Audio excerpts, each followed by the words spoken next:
ಕೇಂದ್ರ ಸರ್ಕಾರ ಆಗಿರ್ಬೋದು ರಾಜ್ಯ ಸರ್ಕಾರ ಆಗಿರ್ಬೋದು ಯಾವುದಾದ್ರು ಕೊಟ್ಟಿಲ್ಲ. ಸುಮಾರು 91 ಕಾರ್ಯಕ್ರಮಗಳಲ್ಲಿ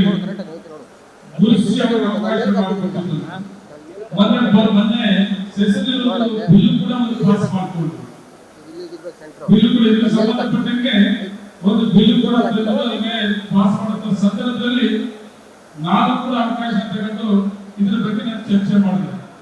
ಆ ಸಂದರ್ಭದಲ್ಲಿ ನಾನು ಪ್ರಸ್ತಾವನೆ ಮಾಡಿದೆ ಸಂತೋಷ್ ಲಾಡ್ ಸಾಹೇಬರಿಗೆ, ಎಲ್ಲ ಕಾರ್ಮಿಕರಿಗೆ, ಎಲ್ಲ ವರ್ಗದ ಕಾರ್ಮಿಕರಿಗೆ ಅವಕಾಶ ಮಾಡಿಕೊಟ್ಟಿದ್ದೀರಿ, ಅದೇ ಇಲ್ಲದ ಕಾರ್ಮಿಕರನ್ನ ಇಳುವಂತೆ ಬಿಟ್ಟಿದ್ದೀರನ್ನು ನೋಡಿ ಯಾರವರು ನಮ್ಮ ಹಳ್ಳಿಗಳಲ್ಲಿ ಪ್ರತಿ ದಿವಸ ನಮ್ಮ ತೋಟದಲ್ಲಿ ಕೆಲಸ ಮಾಡಕ್ ಬರ್ತಾರೆ, ಒಂದಲ್ಲಿ ಕೆಲಸ ಮಾಡಕ್ ಬರ್ತಾರೆ, ಅವ್ರ ಕಾರ್ಮಿಕ ವೃತ್ತಿನೇ ಆಗೋದು. ಗಾರೆ ಕೆಲಸ ಮಾಡಕ್ ಹೋಗಲ್ಲ, ಬೇರೆ ಬೇರೆ ಕೆಲಸ ಮಾಡಕ್ ಹೋಗಲ್ಲ. ಅವರು ಪ್ರತಿ ದಿವಸ ಇದ್ರೆ ಅವ್ರ ಕೆಲಸ ಯಾರ ಹೊಲದಲ್ಲಿ ಕೆಲಸ ಇದೆ, ಯಾರ ತೋಟದಲ್ಲಿ ಕೆಲಸ ಇದೆ, ಆ ವೃತ್ತಿ ಇದೆ, ಆ ವೃತ್ತಿಯವರಿಗೂ ಇದರಲ್ಲಿ ಅವಕಾಶ ಮಾಡಿಕೊಡ್ಬೇಕು ಅಂತ ನಾನು ಒಂದು ಪ್ರಸ್ತಾವನೆ ಮಾಡಿದೆ.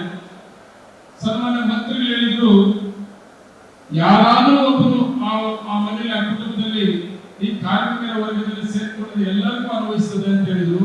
ಅದರ ಬಗ್ಗೆ ಮಂತ್ರಿಗಳೇ ಅದರ ಬಗ್ಗೆ ಒಂದು ಮಾತಾಡ್ತಾರೆ. ಯಾಕಂದ್ರೆ ನಮ್ಮ ಜಿಲ್ಲೆಯಲ್ಲಿ ವ್ಯವಸಾಯ ಮಾಡೋದು ಹೆಚ್ಚಿಗೆ ಇದೆ. ವ್ಯವಸಾಯ ಮಾಡಬೇಕಾದ್ರೆ ಹಳ್ಳಿಯಲ್ಲಿ ತೋಟ ಮತ್ತು ಹೊಲದಲ್ಲಿ ಕಾರ್ಮಿಕರು ಕೆಲಸ ಮಾಡೋದು ಹೆಚ್ಚಿಗೆ ಇದೆ. ಅದರಿಂದ ನಾನು ಪ್ರಸ್ತಾಪ ಮಾಡಿದೆ. ಅದ್ರ ಜೊತೆಗೆ ವಿಶೇಷವಾಗಿ ಇಷ್ಟೆಲ್ಲ ಅವಕಾಶ ಮಾಡಿಕೊಡೋ ಜೊತೆಗೆ 5 ಗ್ಯಾರಂಟಿಗಳನ್ನು ನೆನಪು ಮಾಡಬೇಕಾಗ್ತದೆ. 5 ಗ್ಯಾರಂಟಿಗಳು ಕೂಡ ನಿಮ್ದೇ ಶ್ರೀಮಂತದಲ್ಲ.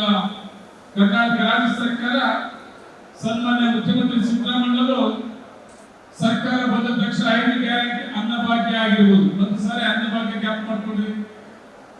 ಹೋದ ಅವಧಿಯಲ್ಲಿ ಮುಖ್ಯಮಂತ್ರಿ ಆಗಿದ್ದ ಸಿದ್ದರಾಮಯ್ಯವರು ಮೊಟ್ಟ ಮೊದಲಿಗೆ ಕರ್ನಾಟಕ ರಾಜ್ಯದಲ್ಲಿ ಯಾವುದೇ ಕಾರ್ಮಿಕ, ಯಾರೇ ಬಡವ ಹೊಟ್ಟೆ ತುಂಬ ಊಟ ಮಾಡಬೇಕು, 3 ಹೊತ್ತು 7 ಕೆಜಿ ಅಕ್ಕಿ ಕೊಟ್ಟು ಒಂದು ಸಾರಿ ನೆನಪು ಮಾಡ್ಕೊಳ್ಳಿ. 5 ಕೆಜಿ ಅಕ್ಕಿಯಿಂದ ಪ್ರತಿಯೊಂದು ಮನೆಯಲ್ಲಿ ಅನ್ನ ತಿಂತ ಕೂಡ ನೆನಪು ಮಾಡ್ಕೊಳ್ಳಿ. ನಾವು ಹಬ್ಬಗಳಿಗೆ, ಹಾಡುಗಳಿಗೆ, ಮನೆಯಲ್ಲಿ ಅನ್ನ ಮಾಡಬೇಕು ಕೂಡ ನಾವು ಕೋಲಾರ ಜಿಲ್ಲೆಯಲ್ಲಿ ಮಾತನಾಡಿತಾ ಇಲ್ಲ. ಅಂತ ಒಂದು ಸಂದರ್ಭದಲ್ಲಿ ಅನ್ನಭಾಗ್ಯದಿಂದ 3 ಹೊತ್ತು ಕೂಡ ಅನ್ನ ತಿಂದಿದ್ದು, ಹೊಟ್ಟೆ ತುಂಬ ಊಟ ಮಾಡಿದ್ದು. ಮತ್ತೆ ಸರ್ಕಾರ ಬದಲಾವಣೆ ಆದ್ಮೇಲೆ 5 ಕೆಜಿ ತಂದಿದ್ದು.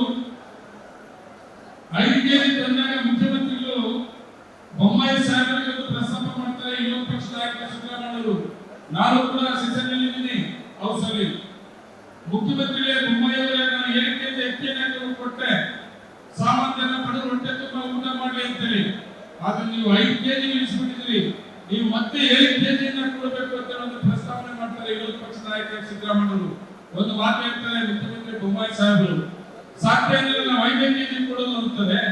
ಆಗ ಒಂದು ಮಾತು ಹೇಳ್ತಾರೆ ಸಿದ್ದರಾಮಯ್ಯ ವಿರೋಧ ಪಕ್ಷ ನಾಯಕರಾಗಿ. ಮತ್ತೆ ಕರ್ನಾಟಕದಲ್ಲಿ ಸರ್ಕಾರ ಬರ್ತದೆ, ನಾನು 10 ಕೆಜಿ ಅಕ್ಕಿನ ಕೊಡ್ತೀನಿ ಅಂತ ಅವರು ಘೋಷಣೆ ಮಾಡ್ತಾರೆ. ಇವತ್ತು 10 ಕೆಜಿ ಅಕ್ಕಿ ಅನ್ನಭಾಗ್ಯ ಕೂಡ. ಅದ್ರ ಜೊತೆಗೆ ಗೃಹಜ್ಯೋತಿ ಮನೆಗೆಲ್ಲ ಮನೆಗೆ ಕರೆಂಟ್ ಫ್ರೀ. ನನ್ನ ಕಾರ್ಮಿಕರಿಗೆಲ್ಲ ಮನೆಗೂ ಕರೆಂಟ್ ಫ್ರೀ ಆಗಿತ್ತು ನಿಮಗೆ. ಅದ್ರ ಜೊತೆಗೆ ಶಕ್ತಿ ಕಾರ್ಯಕ್ರಮ ಎಲ್ಲ ಕೊಟ್ಟಿದ್ದಿರ್ಬೋದು. 2,000 ರೂಪಾಯಿ ಕೂಡ ಲಕ್ಷ್ಮಿ ಕೊಟ್ಟಿದ್ದಿರ್ಬೋದು. ಯುವನಿಧಿ ಕೊಟ್ಟಿರ್ಬೋದು. 5 ಕಾರ್ಯಕ್ರಮ ಸುಮಾರು 1 ವರ್ಷಕ್ಕೆ ಕರ್ನಾಟಕ ರಾಜ್ಯ ಬಜೆಟ್ನಲ್ಲಿ 60,000 ಕೋಟಿ. ಇದು ಕೂಡ ಇವತ್ತು ಕಾರ್ಮಿಕ ಇಲಾಖೆಗೆ ಸಂಬಂಧಪಟ್ಟಂತ ಒಳ್ಳೆ ಯೋಜನೆಗಳನ್ನ ಕಾರ್ಮಿಕರಿಗಾಗಿ ತಂದಿದೆ ನಮ್ಮ ಸರ್ಕಾರ. 5 ಗ್ಯಾರಂಟಿ 1 ವರ್ಷಕ್ಕೆ ಸುಮಾರು 60,000 ಕೋಟಿ ಕೂಡ ಅದು ಕಾರ್ಮಿಕರಿಗೆ ಸಂಬಂಧಪಟ್ಟಿದ್ದು ಅನ್ನೋದು ಕೂಡ ನಾವು ತಿಳ್ಕೊಬೇಕಾಗ್ತದೆ. ಅದರಿಂದ ನಮ್ಮ ಮಂತ್ರಿಗಳು ಸಂತೋಷ್ ಲಾಡ್ ಅವರು, ಅವ್ರ ಬಗ್ಗೆ ನಾವು ಮಾತಾಡ್ಕೊಳ್ಬೇಕಾದ್ರೆ ನಾವೆಲ್ಲ ಭಾಷಣ ಮಾಡೋದಿಲ್ಲ. ಸಂತೋಷ್ ಲಾಡ್ ಅವರು ಒಳ್ಳೆಯವರು, ಸಂತೋಷ್ ಲಾಡ್ ಅವರು ತುಂಬಾ ಸಾಫ್ಟ್ ಆಗಿರ್ತಾರೆ, ಮತ್ತೆ ಎಲ್ಲಾದ್ರೂ ಸ್ನೇಹ ಭಾಗವಾಗಿರ್ತಾರೆ ಅನ್ನೋದು ಬಿಟ್ಟು ನಾವು ಕೂಡ ಅಳವಡಿಸಬೇಕು. ನಾವು ಜನಪ್ರತಿನಿಧಿಗಳಾಗಿರ್ಬೋದು, ಅಧಿಕಾರಿಗಳಾಗಿರ್ಬೋದು, ಒಬ್ಬ ವ್ಯಕ್ತಿ ನೋಡಿದಾಗ ಆ ವ್ಯಕ್ತಿ ಬಗ್ಗೆ ಹೋಗೋದಕ್ಕಿಂತ ನಾವು ಯಾಕೆ ಆಗಬಾರದು ಪ್ರಯತ್ನ ಮಾಡಬೇಕು. ಅದು ಸಂತೋಷ್ ಲಾಡ್ ಅವರು ನಮ್ಮಂತವರು ಕೂಡ ತಗೊಳ್ಬೇಕಾಗ್ತದೆ. ಅಂತ ಒಂದು ಗುಣ ಇರುವಂತದ್ದು, ಕೆಲಸ ಮಾಡೋ ಆಸಕ್ತಿ ಇರುವಂತದ್ದು ಇವತ್ತು ಕಾರ್ಮಿಕರ ಇಲಾಖೆ ಸಿಕ್ಕಿರೋದೇ ಒಂದು ಪುಣ್ಯ. ನನ್ನ ಪ್ರಕಾರ ನಮ್ಗೆ ಸಿಗೋದು ನಮ್ಮ ಪುಣ್ಯ.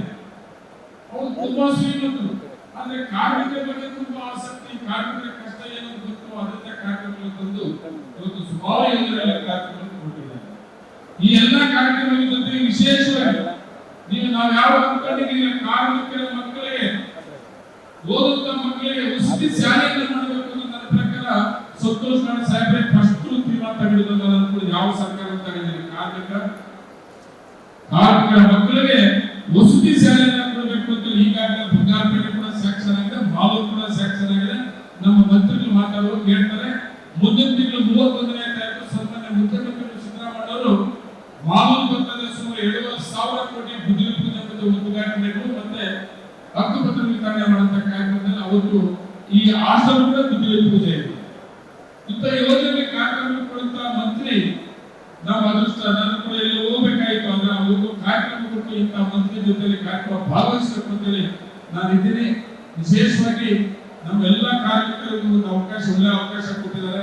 ಈ ಅವಕಾಶವನ್ನು ಚೆನ್ನಾಗಿ ಬಳಸ್ಕೊಂಡ್ರೆ ಮುಂದಿನ ನೆನಪು ಕೂಡ ಇಟ್ಕೊಂಡ್ರೆ ಮತ್ತೆ ಸರ್ಕಾರ ಒಳ್ಳೆ ಒಳ್ಳೆ ಕಾರ್ಯಕ್ರಮಗಳನ್ನ ನಮ್ಮ ಜಿಲ್ಲೆಗೆ ಹೆಚ್ಚಿಗೆ ಅವಕಾಶ ತಗೊಳ್ಳೋದಕ್ಕೆ ನಾವೆಲ್ಲರೂ ಒಟ್ಟಿಗೆ ಒಗ್ಗಟ್ಟಾಗಿ ಸರ್ಕಾರ ಮಂತ್ರಿಗಳ ಸಹಕಾರವನ್ನು ತಗೊಂತೀವಿ ಅಂತೇಳಿ ಈ ಕಾರ್ಯಕ್ರಮದಲ್ಲಿ ಭಾಗವಹಿಸಕ್ಕೆ ನನಗೂ ಕೂಡ ಅವಕಾಶ ಮಾಡಿಕೊಟ್ಟಿದ್ವಿ.